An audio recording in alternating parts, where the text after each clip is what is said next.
Maswerteng gabi po mga ka-STL. Narito na po ang resulta ng STL Quezon para sa araw na to, 3rd draw, March 18, 2026, araw ng Miyerkules. Nawa yung mga natayaan nyo pong mga numero kanina ay manalo nawa ngayong gabing ito, 8 p.m. Kaya't kunin nyo na po ang inyong mga ticket. Narito na po ang resulta.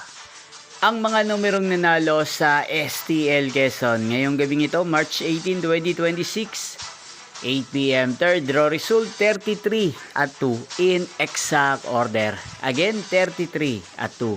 At ngayong gabi ito sa STL Quezon, natin pong i-shoutout si Kuya Rudy ng Quezon.